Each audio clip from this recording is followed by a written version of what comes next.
Comic books have become more of a cultural phenomenon in recent years, partly due to superheroes dominating the box office and pop culture. But while creators of some of the most popular comic books have become household names, there's countless other artists who have been largely forgotten despite their unique styles and their contribution to the comic book industry.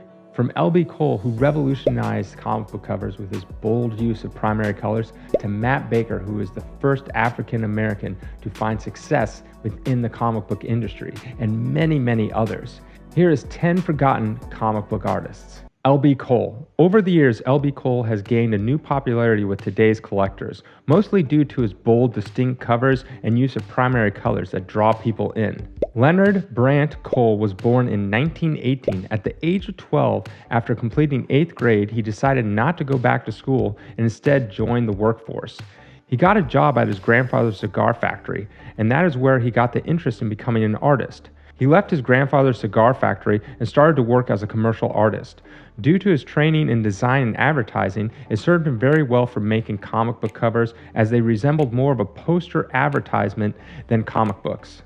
In 1943, he got a job working for Louis Goodman, whose studio provided art for various publishers, including DC, Quality Comics, and many, many more. During World War II, Cole could not pass the physical exam, so he was not drafted. During this time, the publishing industry was struggling to fill the void of lost talent, which meant L.B. Cole became increasingly very productive. In 1949, Novelty Press sold its characters and rights to L.B. Cole, who was actually the cover artist at the time for their Blue Bolt comic. Using his new assets, he started Star Publications in 1949. Like many publishers during this time, the Comics Code Authority's censorship, plus the growing popularity of TV, this led to many publishers closing down. Star Publications closed down in 1955. The next couple years, he worked on Classic Illustrated Junior comics, and in the early 1960s, he was the art director and editor for Dell Comics. From about the mid-60s through the 1970s, L.B. Cole moved away from comics and created instructional material and audio visuals for university films. During the 1980s, as the comic book community began to grow, he started selling recreations of his famous covers as commissions. He ended up dying of a heart attack in 1995. Matt Baker. He is best known for his work on romance comics as well as early books of heroines. The way he drew the female form was far above anything else that existed in comic books. He was born in 1921 and is the first African American artist to find success within the comic book industry. After not being drafted into the military due to a heart condition, he tried to get a job at Eisner and Iger's art studio. Iger said that when Baker came into his studio, all he had in his portfolio was a single colored sketch. He thought the sketched woman was the most beautiful and hired Baker on the spot. Baker's first work was a 12-page story in Jumbo Comics 69 in 1944. During this time, much of his work was drawing the female figures for other artists. He is best known for his redesign of the Phantom Lady, which premiered in issue 13 in 1947. During the Comic Code Authority trials, Dr. Frederick Wortham used his art from the cover of Phantom Lady 17 as the main focal point to get comic books banned. Around this time, he also created the first ever black superhero, Vuda.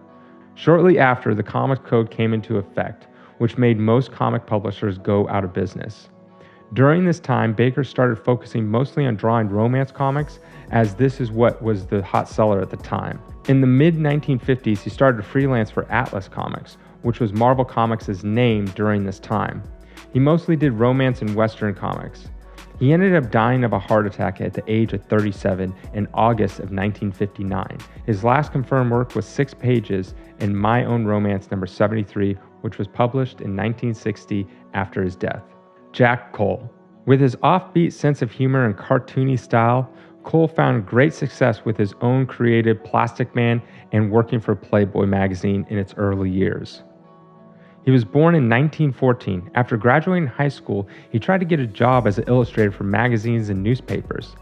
After a year, he finally got a job drawing for one of the first comic book packers, Harry A. Chesler, who would supply comic book publishers with art for their comic books, which was a new up-and-coming form of medium at this point. His first assignment was to draw for Centaur Publications, in which he drew TNT Todd of the FBI and Little Dynamite. In 1939, he got hired by Leave Gleason Publications as an editor as well as an artist.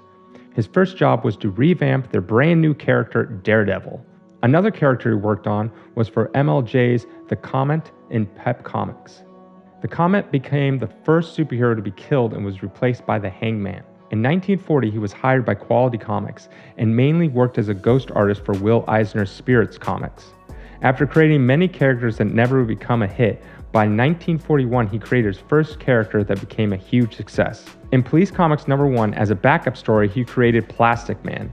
Although not the first stretching superhero, that goes to Timely's comics Flexo the Rubber Man. Plastic Man became an instant success.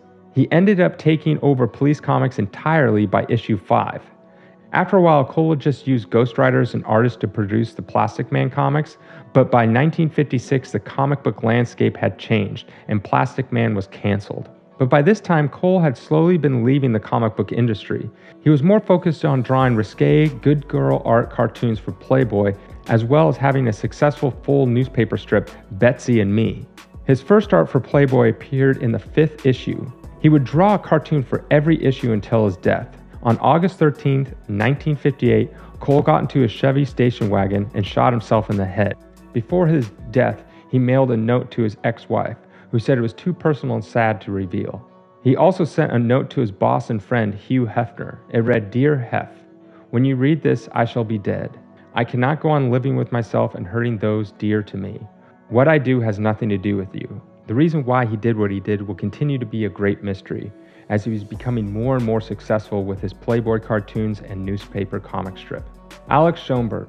Born in Puerto Rico as Alejandro Schomburg in 1905, by the age of 18, he began working with his 3 brothers as a commercial artist.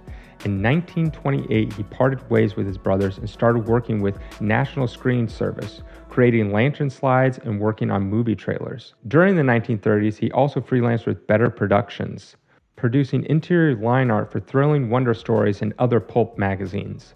In the 1940s, he began to freelance for Timely Comics, which was the name of Marvel Comics back then. He was one of the main artists who drew Captain America, Submariner, and the Human Torch. He would draw most of Timely's covers, but his first work was Daring Mystery Comics #1 and Marvel Mysteries Comics #3, both cover dated January 1940. Later, he began to provide covers for Pine Publications, where he would draw on such titles as Exciting Comics, Black Terror, America's Best Comics, and The Fighting Yank. In the early 1950s, he left comics and spent the remainder of his career on covers and illustrations for science fiction magazines, astrology publications, and books. In 1977, he did the cover for Invaders Annual #1. Shortly after he retired from illustration, he retired in Oregon, where he died in 1998 at the age of 92. Lou Fine was born in 1914. He contracted polio in his early teens, and his left leg became crippled due to the disease. Early on, he developed a talent for art and went to study at the Grand Central Art School. In 1938, like many artists of the time, he found work at Eisner and Iger, an art studio that would supply complete comics to publishers. His first published work was a stripped Wilton of the West in Jumbo Comics #3 from 1938. In his early years, he would often use different pseudonyms, usually to make it appear that the company he worked for has more artists working at the studio. Through the early 1940s, Lou Fine became particularly a prominent cover artist, drawing characters such as Blue Beetle, The Flame, Doll Man, The Ray, Uncle Sam, and many, many more. He ended up leaving comics in 1944 and started working in newspapers by drawing Sunday advertisement comics. He ended up starting his own advertising company, but would occasionally still draw comic strips. In 1971, at the age of 56, he was found dead in his studio. He died of a heart attack. Joe Simon and Jack Kirby have called Lou Fine their favorite artist. In fact, Jack Kirby credited Fine to be the first comic artist to draw a line of saliva running between the upper and lower teeth of a character's open mouth, something Kirby would often use. CeCe Beck, most well known for his work on Captain Marvel, which is now known as Shazam, Charles Clarence Beck, or known as CeCe Beck, was born in 1910. After his studies, he got a job at Fawcett Comics, illustrating for their humor pulp magazine in 1933. By 1939, he was tasked with designing a character called Captain Thunder. Due to copyright reasons, they could not use the comic book Captain Thunder, so the character first appeared in Whiz Comics number 2. Because of an error, it should have been Whiz Comics number 1. In all of his years on Captain Marvel, he never got to write any stories, except for one story in Whiz Comics 22 titled Captain Marvel and the Temple of Itzoluthi. Due to the popularity of Captain Marvel, in 1941, Beck opened his own studio, where he would draw Captain Marvel, Spy Smasher, and Ibis the Invincible as well. Things went so well that in 1944 he opened up a second studio, but in 1953 he had to close both studios due to lagging sales and the copyright infringement lawsuit against Captain Marvel. In 1951, DC sued Fawcett Comics, saying Captain Marvel was too similar to Superman, and won. Fawcett Comics then closed down shortly after in 1953, and Beck left the comic book industry, but continued doing commercial illustrations. By 1953, Beck relocated to Florida, where he owned the Ukulele Bar and Grill in Miami, Florida, where he also tended the bar.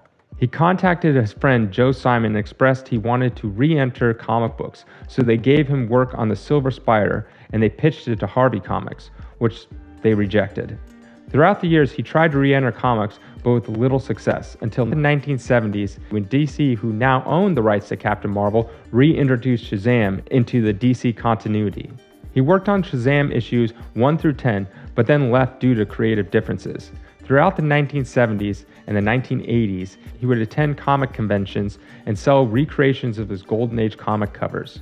He died in 1989 at the age of 79 of renal failure. Basil Wolverton. Notoriously known for his unforgettable depiction of wacky, grotesque, and ugly people, his style is often described as spaghetti and meatballs, which makes his style best suitable for comedy and horror. Born in 1909, he got his first published work at the age of 16 and began to pitch to different comic strips. By 1929, he got his first comic strip, Marco of Mars, accepted into Independent Syndicate of New York, but they never distributed it because it was too similar to Buck Rogers, which debuted around that same time that year. He continued to try and find work, even applying at Walt Disney Studios, but he was rejected. He found work in American comic books, with his first being Spacehawks, which appeared in Target Comics by Novelty Press. Also during this time, he found work at Centaur Publishing, which he worked on many comics for them throughout the early 1940s. He would draw a wide range from horror, sci-fi, but his breakout was humor. His first major success was Powerhouse Pepper, that first appeared in Joker Comics #1 in 1942. His highest claim to fame came in 1946, when there was an art contest. The popular comic strip Little Abner had a character deemed the ugliest woman in the world, but she would never appear in the comic strips, and was always drawn off screen. For marketing tactic, they had artists around the world draw what this character actually looked like. Over 500,000 readers sent in their drawings, even professional artists such as Carl Barks and Jack Cole, but none would top Wolverton's entry. His interpretation of Lena the Hyena won the first prize and was featured in Life magazine. Later, he would recreate the art for Mad magazine #11, where he would continue to do more work for Mad over the decades. From that point forward, he was mostly known and drew weird, grotesque characters. In 1974, he suffered a stroke, which brought an abrupt end to his career. He passed away 4 years later in 1978 at the age of 69. Matt Fox. Born in 1906, his birth records mistakenly identified him as Mars Fox. After completing 8th grade, he left school and joined the workforce as a laborer at a piano factory. In the evenings and weekends, Matt Fox would attend art classes at the National Academy of Design. In 1925, his father passed, so at the age of 19, he took a job as an iron worker to support his mother and sister. During the Great Depression, he looked to find a second job for extra income and became a commercial artist. His first published work appeared in 1940's pulp magazine Astonishing and Super Science Stories. He slowly became widely known for his covers on Weird Tales pulp. He was later drafted into the military for World War II, but 11 months later, honorably discharged due to physical disability he discovered during basic training. He returned to commercial work and selling painted covers to Weird Tales. He also got a job working for Marvel Comics, working on their sci-fi and horror comics such as Adventures into Terror, Journey into Mystery, Suspense. In 1952 through 1953, he did some illustrations for Chilling Comics, which was produced by Youthful magazine. Throughout the early and mid-60s, he worked at Marvel on such titles as Tales to Astonish and Tales of Suspense. In 1966, he created his last known published work. He designed an ad for a mail-in monster glow-in-the-dark poster that he made. It appeared in Castle of Frankenstein 8 in October of 1966. He ended up not selling a single poster. 3 months after that, he applied for Social Security and retired from commercial art. He was notorious for never giving interviews and only made one public statement in Who's Who of American comics. He died in 1988 at the age of 81. Al Feldstein. Al Feldstein was a groundbreaking U.S. comic book editor and artist, and one of the mainstays of EC Comics. Born in 1925 in Brooklyn, New York, Albert Bernard Feldstein was the son of a Russian immigrant father and an American mother. He picked up drawing at an early age, encouraged by his mother and his elementary school teacher to pursue his artistic ambition. After winning an award in 1939's New York World's Fair Poster Contest, he decided on a career in the art field and studied at the High School of Music and Arts in Manhattan. After his education, he started working in the comic book industry as an apprentice at Jerry Iger's shop in 1941. He made $3 a week to do random chores around the studio and do some pencil cleanup work. Eventually, he got the opportunity to ink and draw some backgrounds on Sheena, Queen of the Jungle, featured in Fiction House. Later, he got the job working at Fox Comics, where he would write scripts and draw the stories. In 1948, he got a job at EC Comics, where his first comic book he worked on was Going Steady with Peggy. The title ended up being dropped before the first issue was ever published. He began to focus more on EC's horror and crime comics. In the beginning, he would just draw the art, but later he began to write the scripts and even do the editing. During his peak, Feldstein was writing 4 stories a week, as well as drawing the covers and at least one story inside the comic. Later, he backed away from drawing and mostly focused on editing and writing. He would save his art for doing covers only. In 1954, the Comics Code came out and all of EC's most popular titles got canceled. EC tried to pivot in a new direction, but their new comic line ended up only lasting a few issues. The one thing EC had that was selling very well was Mad Magazine. Feldstein left EC and tried his hand at freelancing again. He worked on Marvel's Yellow Claw by doing some script writing. In 1956, the editor of Mad Magazine, Henry Kurtzman, left EC and took most of the artists with him. EC asked if Feldstein would come be an editor of Mad Magazine. Feldstein remained at Mad Magazine for 29 years. At the time Feldstein took over Mad, it had a circulation of 350,000 magazines per issue. By 1974, Feldstein had brought that figure to 2.8 million per issue. He even started to get a share of the profits and became the highest paid editor in the world. After he retired from Mad Magazine in 1985, he began painting wildlife and even won some awards. He died in 2014 at the age of 88 in his home in Montana. Charles Barrow. Charles Barrow was born in New York in 1911. He studied art at both Brooklyn's Museum School of Art and Grand Central School of Art. After graduating, he was employed by Harry A. Chesler in 1936, where he would work as a writer and art supervisor until 1939, when he moved to MLJ Comics. There he worked as an artistic supervisor as well as a writer and artist until 1941. He created the character Steel Sterling and also worked on Sergeant Boyle before moving to Leave Gleason Publications. At Leave Gleason, he held the role of editorial director, head writer, and cover artist. He created the Little Wise Guys and also created Crime Buster and Crime Does Not Pay in 1942. His biggest contribution was the comic series Daredevil, where he would work on it through its entirety. Created long before Marvel's Daredevil, the Daredevil was rendered mute after seeing his father murdered. He was orphaned and became a boomerang marksman. By the 1940s, as superheroes started to fall out of fashion, Barrow made the Little Wise Guys the main characters of the series, eventually kicking the superhero out of his comic book altogether by 1950. During this time, he created the first adult comic book in 1949, and it was called Tops. He left Leave Gleason in 1956, when his long-running Daredevil series had ended. He ended up leaving comic books altogether to work in television. He became a graphic designer for NBC up until his death in 1972 at the age of 60. These 10 comic book artists may have faded into obscurity over time, but their contribution to the industry is still felt today. Their unique styles and groundbreaking technique paved the way for comic book artists today, and they continue to inspire new and exciting work. While they may no longer be with us today, their legacy lives on through the pages of their work and the fans they inspired.